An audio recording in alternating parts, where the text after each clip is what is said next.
Begitulah salah satu cara melakukan refleksi diri. Bu Siti, apakah dalam melakukan refleksi diri itu pertanyaan yang dijawab hanya pertanyaan-pertanyaan seperti itu saja? Oh, tentu tidak, Pak. Masih banyak pertanyaan-pertanyaan yang dapat diajukan. Itu hanyalah salah satu contoh saja. Kita dapat mengembangkan pertanyaan lebih banyak lagi dan tentu lebih dalam lagi. Bagaimana Pak Dodo?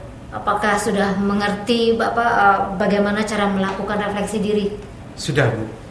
Tapi saya masih ada satu pertanyaan. Ya. Apakah dalam pelaksanaan refleksi diri bisa dibantu oleh orang lain? Oh, boleh. Boleh saja. Seperti pada contoh Ibu Yanti. Artinya dalam melakukan refleksi diri, kita bisa meminta bantuan kepada siswa, kepala sekolah, atau guru-guru yang lain. Setelah melakukan refleksi diri, selanjutnya apa lagi ya, Bu? Memang apa yang dilakukan oleh Ibu Yanti tadi belum selesai. Masih ada tahapan berikutnya.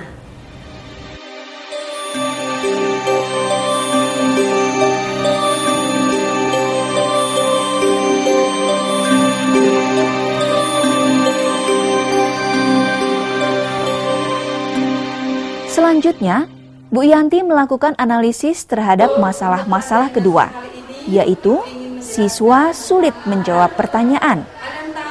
Mengapa siswa kesulitan dalam menjawab pertanyaan? Tahu nggak perbedaannya? Kira-kira apa antara karangan dengan puisi? Apa bedanya? Ada yang tahu?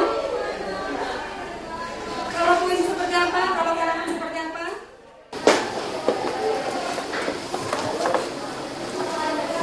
Bu Jita baru selesai mengajar? Iya Pak, baru saja dari kelas Bapak. Gimana suasana di kelas, Bu? Nah, kalau di kelas Bapak itu anak-anaknya sangat aktif Pak. Mereka semangat untuk menjawab pertanyaan. Pertanyaan sulit pun mereka bisa gitu.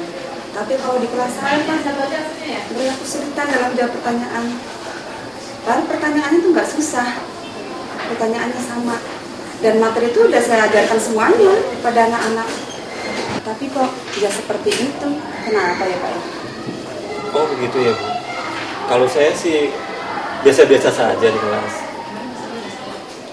Kasih tahu dong, kira-kira apa penyebabnya Pak? Biar saya bisa melakukan refleksi diri Pak.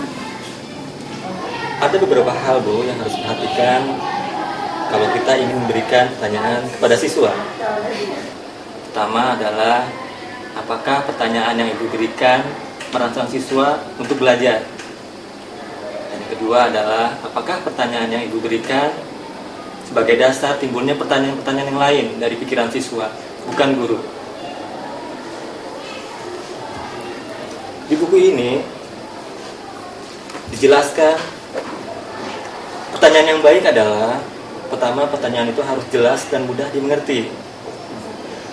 Kedua, berikan informasi lengkap yang mendukung pertanyaan. Ketiga, pertanyaan harus terfokus pada satu masalah saja. Keempat, berikan waktu tunggu kepada siswa untuk menjawab. Kelima, sebarkan pertanyaan kepada seluruh siswa secara merata. Selain itu, Bu, masih ada hal-hal yang harus diperhatikan jika kita menerapkan keterampilan bertanya, yaitu jenis pertanyaan. Ada 5 jenis pertanyaan yang perlu diketahui. Pertama, pertanyaan permintaan.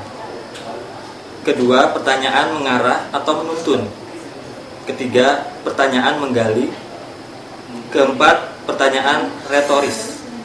Kelima, pertanyaan inventory. Nah, yang termasuk pertanyaan inventory di sini adalah pertama, pertanyaan yang meminta siswa untuk mengungkapkan perasaan. Kedua, pertanyaan yang mengiring siswa untuk mengungkapkan perasaan, pikiran, perbuatan. Aduh, kalau begitu pantas saja ya Pak. Saya belum melakukan semuanya dengan benar Pak.